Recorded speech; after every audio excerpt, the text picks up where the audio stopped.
We pull up to the new house and step outside. The lawn is freshly mown and the for sale sign is still in the yard. Hey-ya! And with a swift kick from Amanda, the for sale sign is no more. Nice form, Sweet Pea. I got a problem with authority. I'm so proud. Man, all that karate chopping tuckered me out. I could really go for a sandwich. An ice cream sandwich. Sweetie, it's 10 AM. Because the characters are great in this. Amanda is great. I need some coffee as soon as possible. I got to get my hands on a nice hot cup of the. I got to get my hands on a nice hot cup of the old bean juice, or I'm going to be useless all day. I think we passed a coffee shop on the way here. Maybe we could check that out. Let's do it. Don't forget to floss every day. We walk down the street to the Coffee Spoon, a cute little place on the corner. Man, this is in such convenient walking distance from our place. I mean, I guess. What's wrong? Why would I go somewhere else and drink coffee on a couch when I could just drink better coffee at home on my own couch and not have to make awkward eye contact with other people? At least when I'm home, some random guy isn't going to come up and sit on the recliner next to me and I won't feel like a little weird about it, because technically he's not sitting at my table, but he is very much within my personal zone. Dad? And what's the etiquette when you have a dirty mug? Is there a bin? Do you go set it up on the counter because you don't know where else to put it? Or do you leave it there and feel your face flush hot with shame as you consider the possibility that there is in fact a bin somewhere just out of sight and you're now the jerk who left their mug?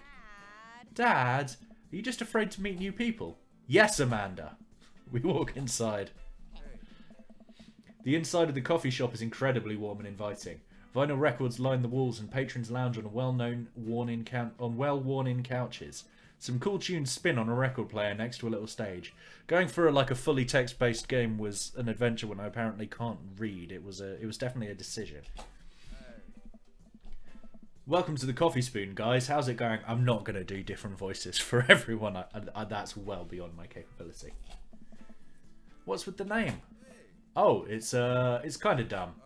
It gets mentioned in this poem I like, and I thought it was a good idea at the time, and I suppose now it's still a good idea because the business is still running. But people ask me that question all the time and I give them this same answer every time, and now I'm standing here rambling and I'm sure we're getting more and more uncomfortable the more I keep talking, but man, we're in it now and I can't stop.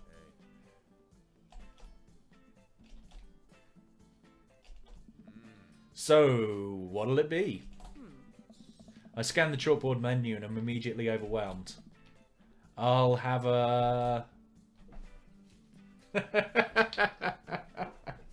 It's got to be Godspeedy Black Coffee, right?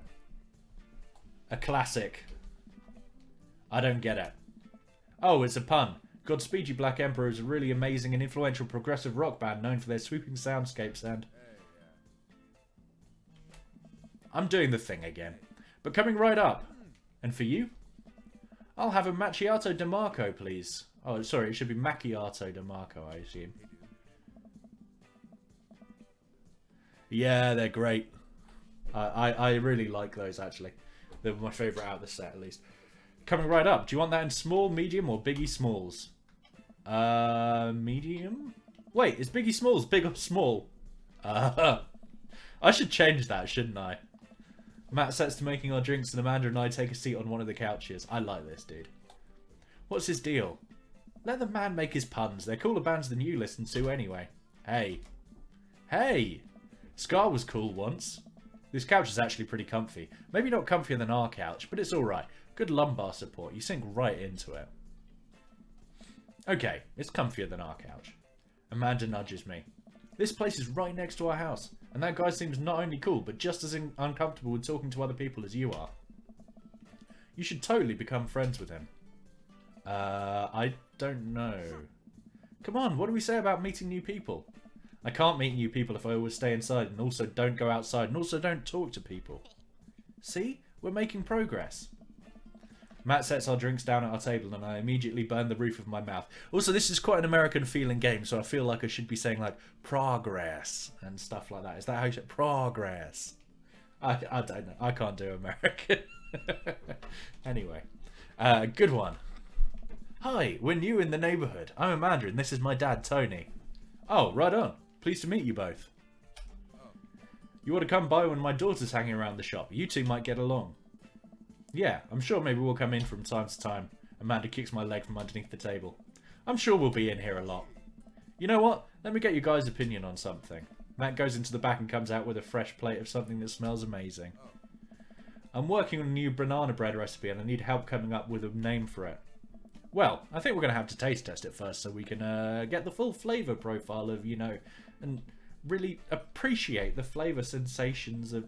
Amanda nods vigorously. She knows this game. Yeah, we need to give that banana bread a taste if you want us doing free creative labour. I think that would be commensurate with... I've taught her well. We've trained for this day. I was just going to give you guys free banana bread anyway. Right, yes, that. Matt serves us each a piece. Amanda and I happily chow down. This is amazing. Thanks. The secret ingredient is bananas. So, any ideas? I'm stumped.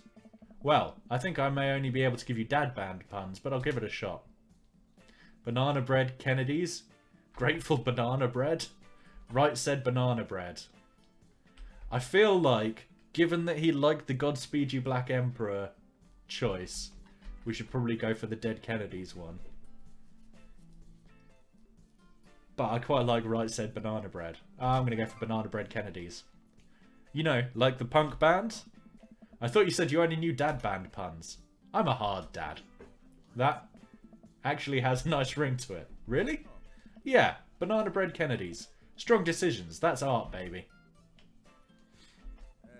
I wanted to say baby because I thought it would sound cool, but once I said it I realised it just doesn't sound good coming out of my mouth. Maybe I should just leave saying baby to the professionals. Enjoy your coffee. Thanks, baby. See? Sounds good when you say it. Across the way, a man catches my eye. He sits by himself, brooding over a cup of coffee. Our eyes meet just for a minute. I'm sorry, other dads, that the romance options. It's too late. I'm already smitten with Matt and his terrible coffee-based puns. I hastily look away, hoping he didn't catch me staring. Who is that? We finish up our drinks and head out. Thanks for stopping in. Take care. Okay, now that we're full of caffeine, where to? Let's do some unpacking. I've got a lot on my plate right now. Did you know that moving is one of the biggest sources of stress for adults? Is it right behind the constant fear that you smell bad and everyone's too polite to tell you? Probably. Do I smell bad? Amanda gives me a whiff. You're fine, Pops. Let's go home.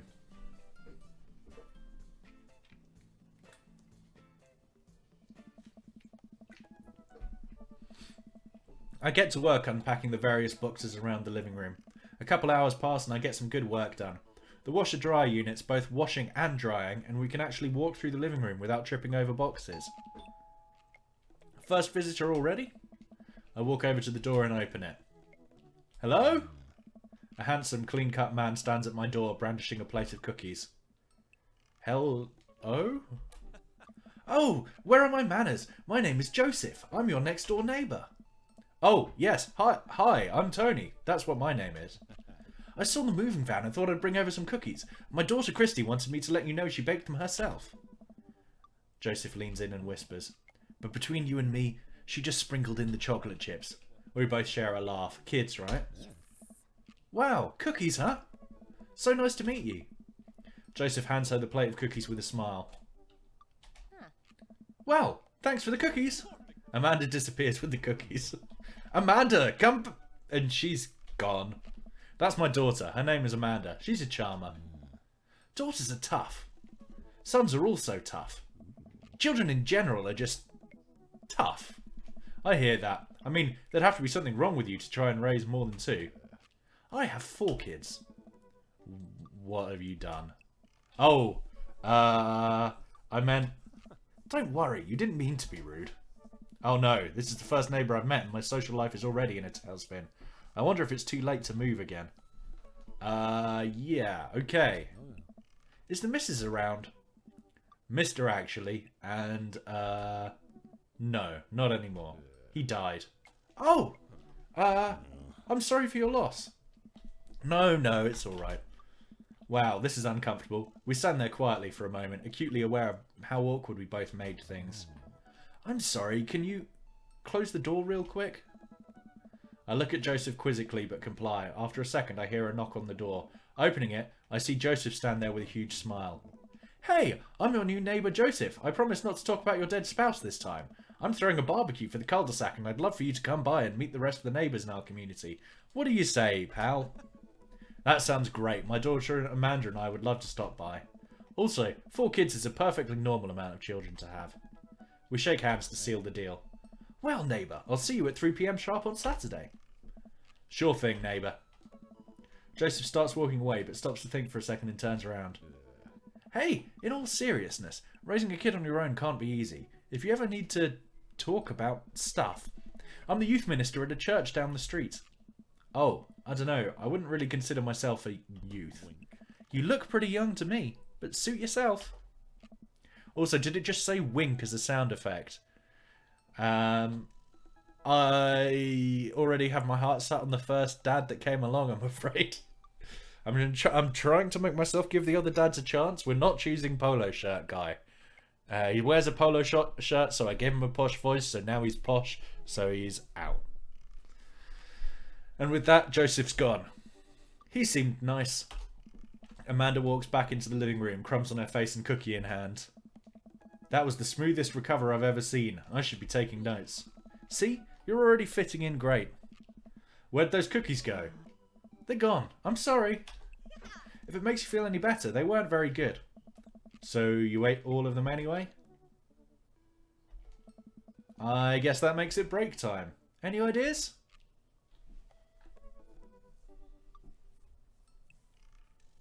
Can I go back to the coffee shop? Let's hit that park down the road. I saw a ton of dogs there when we drove past. Okay, will you help me steal a dog? For the last time, I can't fit a dog into the pockets of my cargo shorts. It's physically impossible. You're breaking my heart, Pops.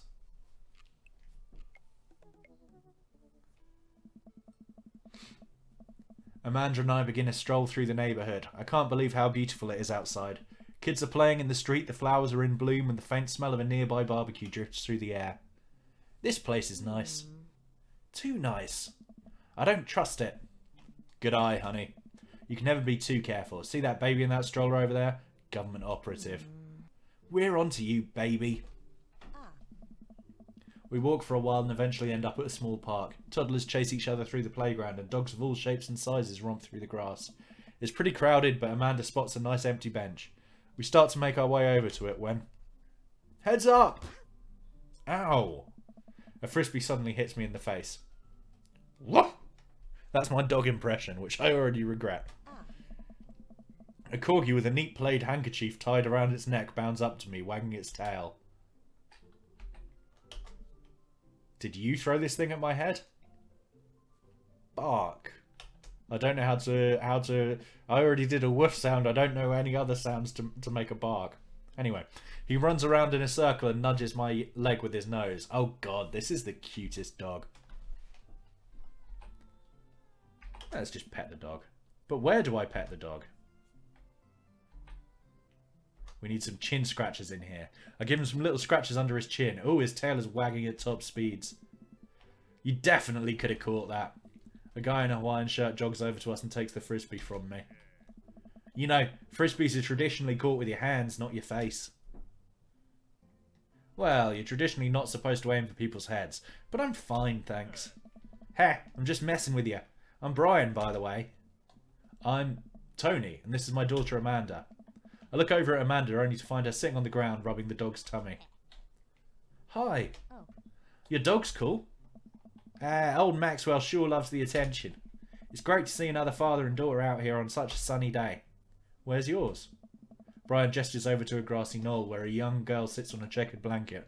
She's reading a book bigger than her head. She puts it down and heads over to us. This is Daisy. She's reading the Brothers Karamazov. Her teacher tells me that she has the reading comprehension skills of a high schooler.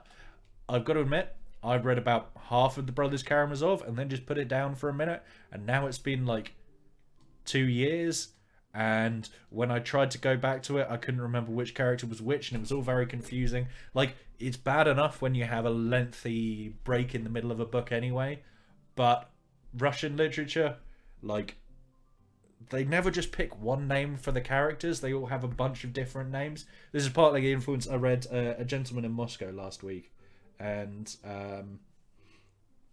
that made a comment about it as well, which is why it's so much at the forefront of my mind. But they never just like stick with one name for the character. They have these different like diminutives and kind of assorted nicknames. Crime and Punishment is great. I really liked that. That's why I thought the Brothers Karamazov would be an easy read. But no, I really liked Crime and Punishment. I sort of devoured that one, and then I tried this, and it just didn't go anywhere. How are you finding it so far? Oh, someone's knocking at my door. Just a sec.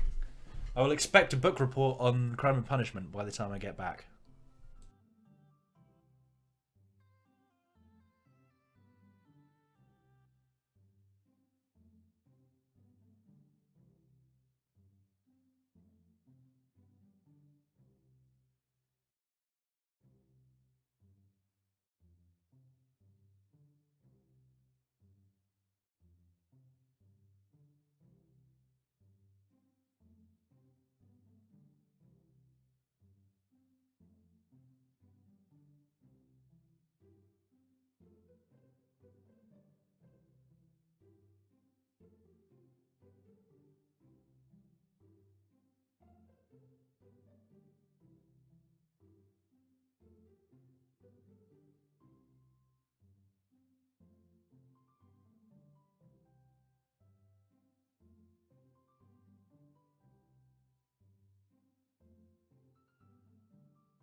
Long and boring. That is not as lengthy as of a book report as I require.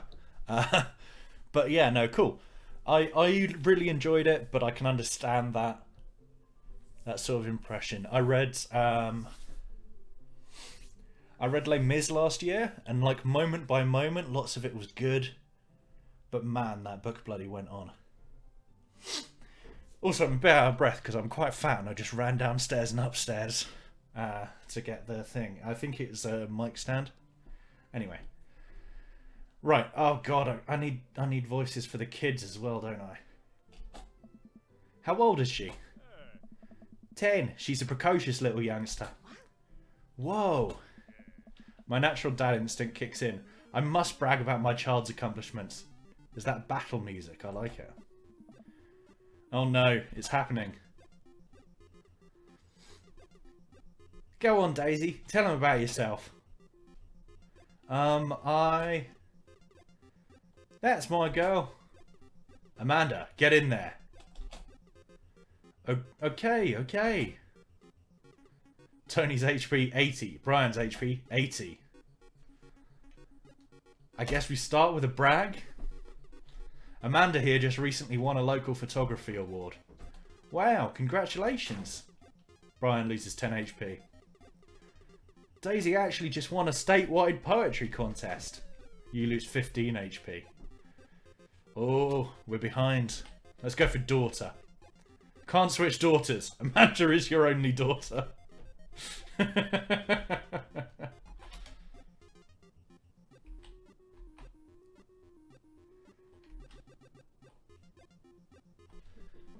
just get rid of the bots.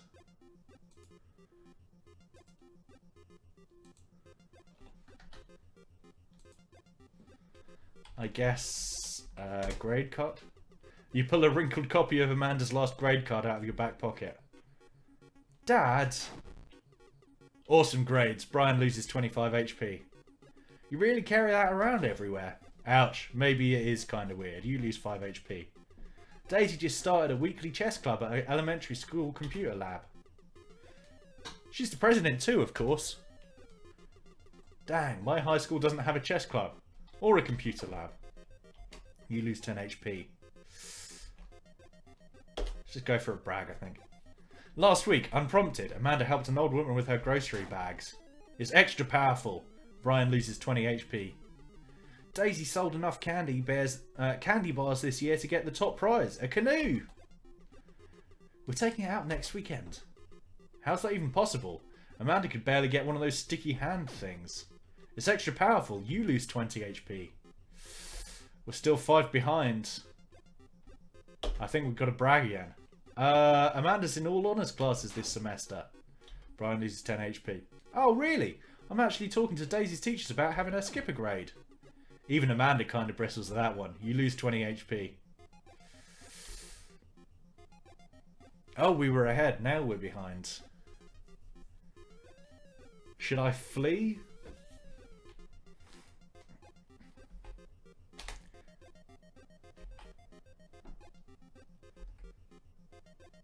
What would a band-aid possibly do? Let's go spelling bee. Fumbling through your phone's browser, you managed to pull up a photo of Amanda winning her 10th grade spelling bee. Well, congratulations, Amanda. Daisy's getting prepped for her annual spelling bee right now. Hopefully this will be her 3rd win in a row. Yikes. You lose 5 HP. Did I mention Daisy said her first word at 10 months? Daddy. Amanda's was potty. Still cute, but maybe this isn't the time to bring it up.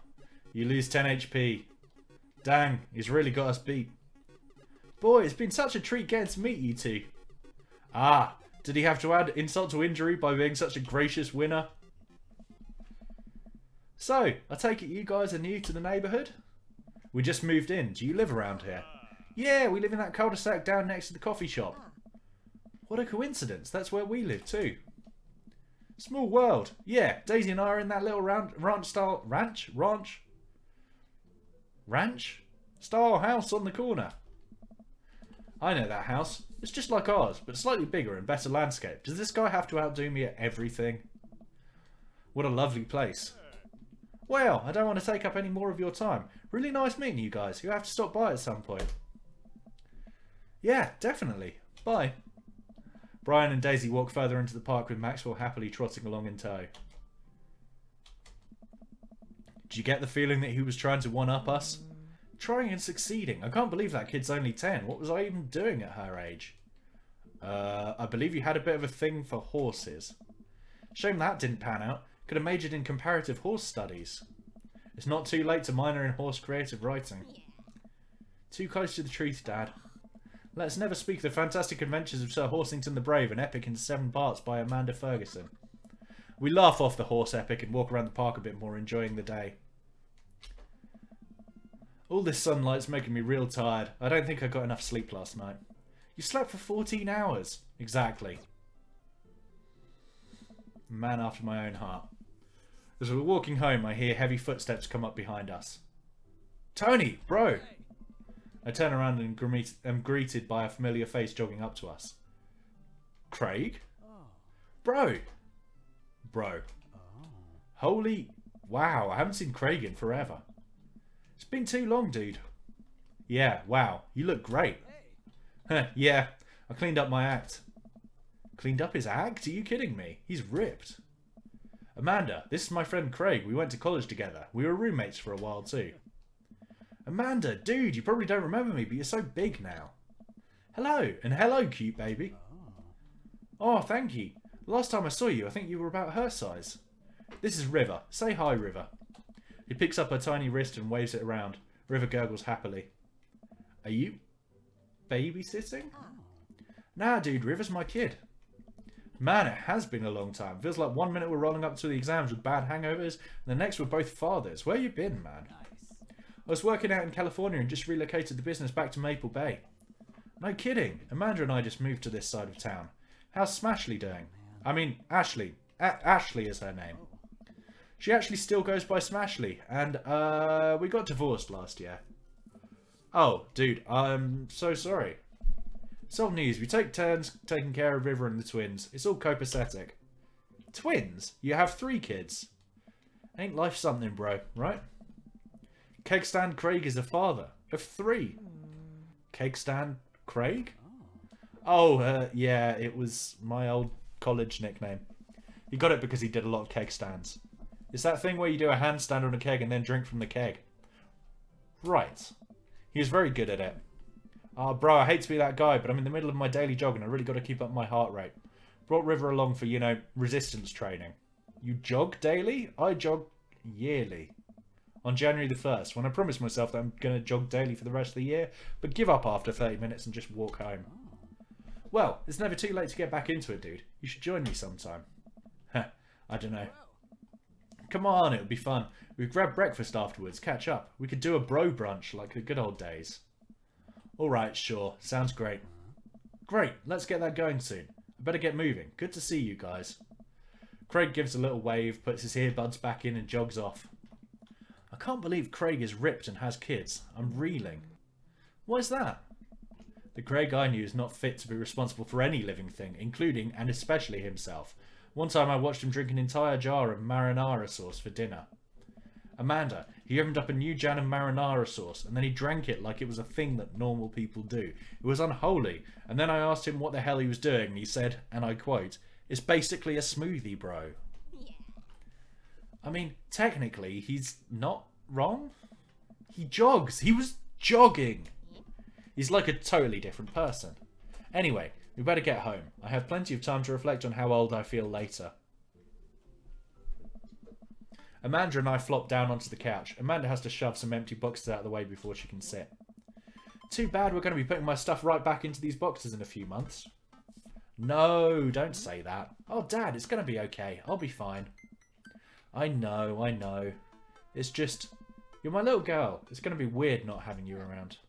I'll come visit, and I'll text you every day, and I'll take lots of pictures. I mean, obviously, I'm a photography major. You promise? Yeah. Of course. Are you going to be okay by your lonesome?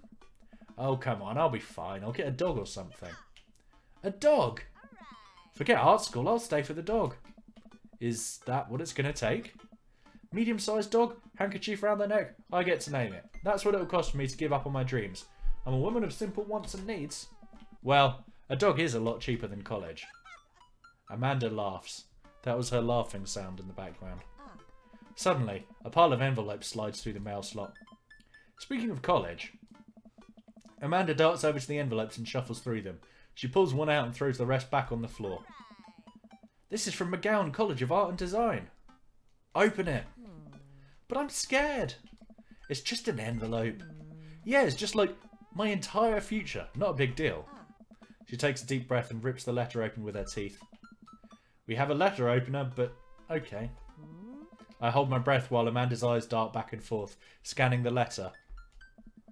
What does it say? The admissions committee has reviewed your application, blah, blah, blah. Her face drops. Regret to inform you that we're unable to offer you admission to McGowan College of Art and Design. Amanda throws the letter on the coffee table. Oh, Amanda. Oh, sweetie. It's okay. I kind of saw it coming. I knew I shouldn't have put that much experimental stuff in my portfolio. Their admissions officer told me they just want to see portraits or whatever. I pull Amanda in for a big hug.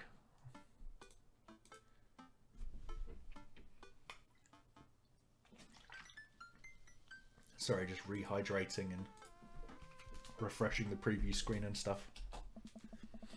You're an amazing photographer. I know how much work you put into your portfolio. Some other school's going to want to snatch you up for sure. Yeah, I know. It's fine. Are you actually fine, or are you just saying that? I'm fine, really. Her face says the opposite, but I probably shouldn't push her on this. Oh, and before I forget, Emma R and Emma P are sleeping over tonight. So... you need me out of the way because I'm painfully uncool? We didn't move as far as I thought we had. If her school friends are just coming over. I would choose more delicate phrasing, but... well, I'll have you know that I conveniently already have plans for tonight, so you'll have the new place to yourself. Yeah? What are your plans? Quick, think of plans.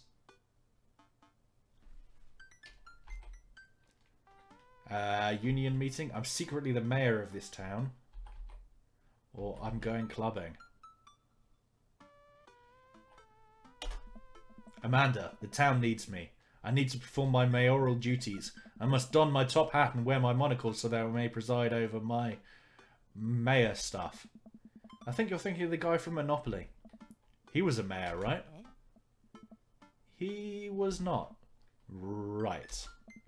I'm just kidding. I'm actually going to...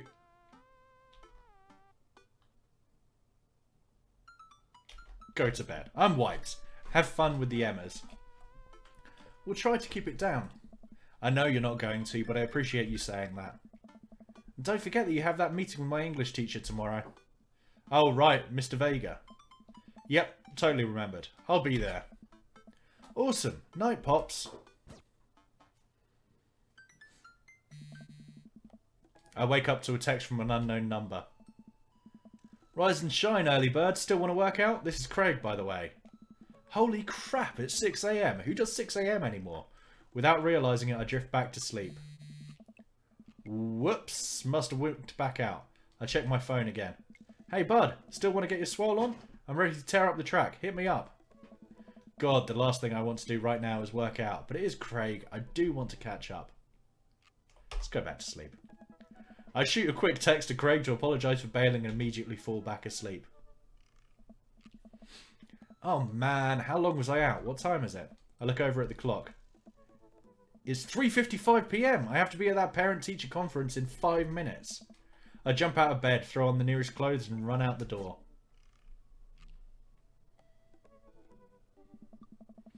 I arrive at Amanda's school and check in at the front desk. They give me a bright orange visitor sticker and send me on my way. I'm barely awake and feeling pretty haggard, but hopefully nobody will notice. I check my watch and I'm relieved to see that I'm only 2 minutes late. Wait, was it room 103 or 108? I spot a youth standing at his locker and approach him for help. Excuse me, do you know where Mr. Vega's classroom is? The youth turns around and looks me up and down with heavily lined eyes. Ah. Come on, kid, I'm late for a meeting. Mr. Who? Mr. Vega. I don't know, have you tried the exit? Okay, wise guy, you gonna help me or not? Ah, fine. Up those stairs and to the left. Can't miss him. I head up the stairs and walk around, unable to find Mr. Vega's class anywhere. After a couple minutes of searching, I head back downstairs. That punk youth sent me off on a wild goose chase. I get back to where that low-rent Gerard Way is standing, fully ready to give him a piece of my mind, when suddenly a head pops out of the classroom next to his locker. Oh. Lucian, don't you have a third period to get to? Ah, fine, Mr. Vega. Wow. Now I'm officially 10 minutes late. I glare at him as he walks away. We're not cool. You must be Tony. This period's almost over. Would you mind waiting in the back? Mr. Vega leads me in and I take a seat in one of the comically small students' desks in the back. I may get stuck in this. Alright, where were we? Now, who can tell me about the unreliability of the narrator in J.D. Salinger's Catcher in the Rye? Yes, Colin? Colin stands up and does the thing where he blows into the crook of his elbow to make a fart noise. The whole class erupts in laughter. All right, everybody. Very funny, Colin. Please sit down. Now, Holden Caulfield is an unreliable narrator in the sense that the bell for the end of the period rings. All of the students immediately get up and make a break for the door. Remember to do the reading and answer the response questions on page 194 in your textbook. Nobody's listening. Or not, I guess. Mr. Vega turns to me and sighs. Middle schoolers, right? Don't you teach high schoolers? Both, you know. Budget cuts. Right. Thanks so much for coming in. No problem. Mr. Vega. Please, call me Hugo. I don't normally do these impromptu parent-teacher meetings, but as I'm sure you know, Amanda's a very bright student and I'm concerned about her recent behaviour. What's going on? I don't know. Amanda's never been the most engaged student, but I know she cares. Recently, though, she's been falling behind. She's not completing assignments and has been doing rather poorly on tests. I'd normally chalk this up to senioritis, but this is strange. I thought Amanda always shared everything with me. It hadn't even crossed my mind that something might be wrong. I just wanted to ask, is everything okay at home?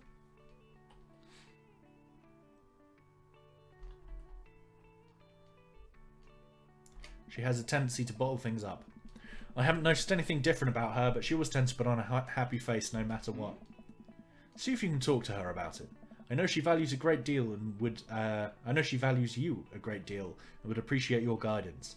If she keeps heading down this road, I know how important art school is to her, and I would hate to see her miss out on scholarship money that she clearly deserves. I'll make sure to talk to Amanda. Thanks for letting me know, Hugo. Anytime. On my way out, I stop, thinking for a moment. I turn to Hugo. Hey, Hugo. Yes? They ever catch that rye? Yes. I leave the classroom and make my way out of school. I'm still a little bit in shock that Amanda was able to hide this so well from me. She's always been such a force for positivity in my life, especially after we lost her father. Amanda must be done with classes for the day by now. I'm sure she'd appreciate a ride home, and maybe I can talk to her about what's going on. I pull up to the carpool and Amanda hops in the passenger seat. So, did you have fun gossiping about me? Mr. Vega and I were actually just gossiped about our celebrity crushes. So you talked about Mario Batali the whole time? It was a very productive meeting. I'm pretty hungry. Can we grab some dinner? Sure thing.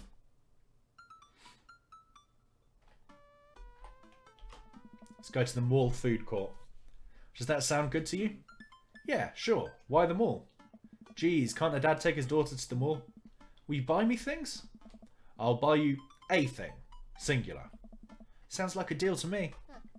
We drive in silence for a short while. Amanda plays a game on her phone. I should say something. You know, sometimes when a kid gets older, they find they have to keep things hidden from their parents. And that's okay, because sometimes that's what kids do. And that's okay. But also sometimes it's good to have the parents' perspective, because, you know, maybe the parents have also dealt with similar situations. And maybe they're a little cooler than you give them credit for. Anyway, what I'm trying to say is that it's good to share. Love you. Have you been reading my tweets? You have a Twitter? What? Never mind. Look, sweetie, Mr. Vega said you haven't been participating in class and that you're not turning things in. Oh, I'm fine, Pops. Senioritis and all that. I thought you liked Mr. Vega's class. It's fine, he's fine. We pull up to a stoplight and I Amanda and she's still texting. Just, I want you to know that you can talk to me about anything. Uh-huh. I can tell that whatever it is, she doesn't want me knowing about it. That's frustrating. I heard Emma R's going to that fancy art school in California. That's exciting. Yup. Are you bummed that you guys aren't going to the same school? Yup. Amanda keeps texting. She stifles a laugh. What's so funny? I don't think you'd get it. Okay. Who you texting? Noah. Who's Noah? My friend. Does he go to your school? Yep. Do you... Hey Mima, how's it going? Do you like Noah? What? No! Dad! Ugh. I can't believe you would... Dad! I mean, geez. Why would you... Ugh. Gross. Sorry. Just asking. I suspect that there's a chance that maybe she does like Noah. Dad, he's just my friend. Guys and girls can be friends. He's my friend. Okay. Jeez. This is going well. Well, good talk. Love you, kiddo. She leans forward and turns up the radio. I guess that conversation is over. To the mall, then.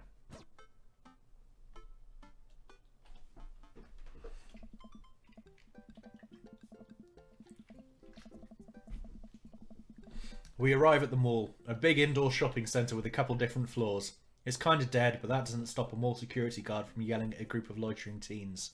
So how's life, Mima, and have you played Dream Daddy? Let's eat something disgusting for dinner. Hell yeah. Language, Missy. Heck yeah? Better. We approach the food court and evaluate our options. There's greasy restaurant after greasy restaurant. My heart burns just looking at the menus. Nobody looks happy to be here. What are you in the mood for? Bread dipped in sugar? Bread with cheese on it? Or do you just want me to inject some fat directly into your bloodstream? Yeah, I get that. They can be a little slow sometimes, but... I extend my hand to her. Would you do me the honour of sharing some nachos? She takes my hand with a grin. It would make me the happiest, cheesiest girl alive. We order a giant pile of chips and unnaturally orange cheese from a very unenthusiastic and possibly stoned teenager. We take a seat at a rickety table and dig in. These are bad. These are very bad. But also strangely delicious. We have to eat through the pain. We enjoy the fluorescent cheesy goodness together until we're all out of nachos. So, something's been bothering me for a while. Can you explain memes to me? Which meme? All memes. Amanda sighs deeply and places her head in her hands. Dad, it's complicated. See, memes are inside jokes shared by a bunch of people that get less funny the more people do it. So the problem is, by the time a meme gets to you, Dad, all us youths have already done the joke to death. And what's worse than that is movies and TV and video games will try to jump in on a meme train. But just based on how long it takes to make them, the meme will be long dead by the time it comes out. So it just dates it and isn't funny. Oh shit, what up? Dad, please. Anyway, changing the subject. Where to now? Very meta, that. Want to go to that goth store? What? You know, the one that's all black and tries to establish itself as an anti-establishment despite being an exact representation of the establishment. I don't know what store you're talking about. You know, the one where you can buy chain wallets and it's basically an assault on what people fought so hard against in the punk and hardcore movement of the 70s and 80s. Dude, you got to be more specific. The one you threw up in that one time. Oh, that one. Amanda runs into the store with me trailing behind her. She makes a beeline for the back. There it is. You can still see the outline, kinda. I'm so proud. Speech. Amanda. Speech, speech, speech! Alright, I'll do it if you stop chanting. Amanda stops immediately. I clear my throat. Thank you all for joining us here today to commemorate an historic moment that would forever shape history. On a day very much like today, some 5 years ago, our very own Amanda Ann Ferguson had too much blue raspberry slushy on an outing to the mall. After begging her father to take her to Dead Gotham Beyond to buy rainbow suspenders, she proceeded to throw up all over a display of My Chemical Romance merchandise. Her loving father then had to pay for said merchandise, which to this day remains among our possessions. Thank you.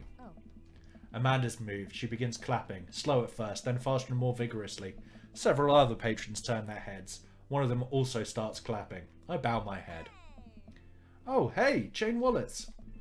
While Amanda busies herself looking at band t-shirts, I try to find something of interest to myself. Not much for a dad to look at in a Dead Gotham Beyond. Let's look at ironic mugs and see if we can get one for Matt. I'm suddenly stricken by existential fear. If there's only one number one dad, then why are there so many mugs here that say that? This whole time I thought I was the only one. If I'm not number one, where do I place on the global dad ranking charts? I have work to do. Look, this is very important to me. I overhear a stifled argument over at the cash register. An older gentleman is carrying a garment and showing it to a bored-looking cashier with pink hair. I can see that. Don't know what to tell you, dude. I just work here. What? Listen, when I bought this online, the website said this blouse was Victorian-inspired.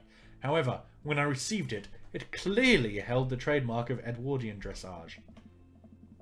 Do you want a coupon? I can give you a coupon. Will you leave if I give you a coupon? Is there a manager present? People have to know what they're buying. I am the manager. I see. Well, it would seem that I've outstayed my welcome. Good day, shopkeep. Your superiors will receive a strongly worded letter by post. Whatever, dude. The man whirls around and storms out, his literal coattails trailing behind him. I can't tell if they're Victorian-inspired or Edwardian in nature. Amanda trots up to me with a t-shirt in her hand. Oh boy, here it comes. Hey, Dad, Tron 5000? Yes, I'll buy it for you. Wow, that was easy. Thanks. At least it's only one this time. Amanda plops the shirt onto the counter and grins at the cashier. I love your hair. The cashier says nothing and rings Amanda up, radiating hatred. I hand her a 20. So, what was that guy's deal? The cashier rolls her eyes so hard I'm worried she'll pull something. That's Damien. He's in here all the time. He's obsessed with Victorian fashion or whatever. She hands Amanda her bag and it's clear the conversation is over. We make our way out of the store and head home to get some rest. Amanda and I sit on the couch trying to find something to watch over bowls of ice cream. Oh, cool! Long Haul Paranormal Ice Road Ghost Truckers is on. Your favourite, right? Ah, hell yes. They have to make it over the Canadian tundra before the ice road melts. But also, they're hunting ghosts. Also, the trucks are haunted. This is an episode I've already seen, but it's one of the best. Callum and Flint Dogbone, the twin brother truck driving and ghost hunting duo, find themselves in the greatest peril yet. Oh no! The ghost done got control of the truck. I can't steer on them there damn ice roads. Let me use this EVP meter to try and communicate with the spirits. Flynn, we're about to die. I almost got it. If you listen carefully, it sounds like it's saying, you're going to die. That's because we are about to die, you... This is art. Oh, my throat was already going from just doing different voices and stuff for so long. Although, you probably couldn't tell they were supposed to be different voices. They're just slightly different in pitch.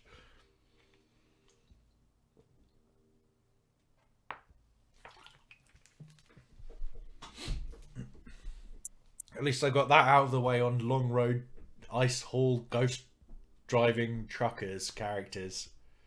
And hopefully that's not going to be a recurring feature, so I won't have to do that voice again. Although it does sound like a great show. The episode ends and Amanda excuses herself to go and start arguments on the internet.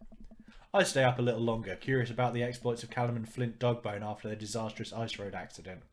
Afterward, I crawl into bed and get a good night's sleep.